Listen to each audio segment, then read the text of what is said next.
আমি না ভাই জেনজিদের একটা জিনিস বুঝি না, না মানে আমরা ছবি তোলার পরে যখন পোস্ট করতে যাই তখন ক্লিয়ার যে ছবিগুলো হয় ওগুলো আমরা পোস্ট করি, আর ছবি যদি ঘোলা হয়ে যায় বা ঝাপসা হয়ে যায়, যে আমাদের ছবি তুলে দেয় যে ফটোগ্রাফার থাকে তারে আমরা বাংলা ভাষায় ধুয়ে দিই। আর এখনকার জেনজি পোলাপান কি সব ছবি তোলার নতুন নতুন স্টাইল পাইছে, এগুলো নাকি ওদের এখন অ্যাস্থেটিক পিকচার হয়ে গেছে। না ভাই তোমরা নিজেরাই বলো, তোমরা ভালো করে ছবিগুলো দেখো যে এরা কি ধরনের ছবি তুলে, দেখো তোমাদের আমি দেখাচ্ছি, এগুলো কোনো ছবি না, মানে এটা কি ধরনের ছবি যে দুই দিক দিয়ে ওরা ঝাপসা হয়ে গেছে, ছবি তোলার সময় মনে হচ্ছে ওরা মির্গিটাকে ধরেছিল যে ওরা এরকম হয়ে গেছে ছবিটা। আর এই যে এক আপুমনি, উনি দৌড়ায় চলে যাচ্ছে, মানে দৌড়ানোর ছবি হয়ে গেছে। মানে আমরা এতদিন জানো দৌড়ানোর ভিডিও হয় যে আমরা শাহরুখ খানের যেসব মুভি দেখছি, দুজন দৌড়ায় চলে যাচ্ছে নায়ক নায়িকা, এগুলো ভিডিওতে হয় রে ভাই, এগুলো ছবিতে হয় না, দৌড়ানোর কখনো ছবি হয় না।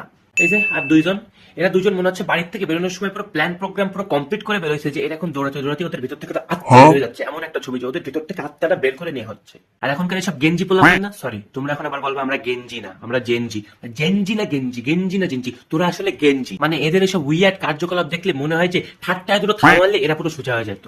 মানে আউল ফাউল কাজ কাম করবে যেগুলোর কোনো ভ্যালু নেই, একদম মানে বাজে উইয়ার্ড অকওয়ার্ড জিনিসপত্র, এগুলো নাকি ওদের কাছে অ্যাস্থেটিক। তো এই যে গেঞ্জি পিপল, তোমাদের সব অ্যাস্থেটিক নামক উইয়ার্ড সব কাজ কাম আছে ভাই, দয়া করে তোরা বন্ধ করে দে, এগুলো আর করিস না।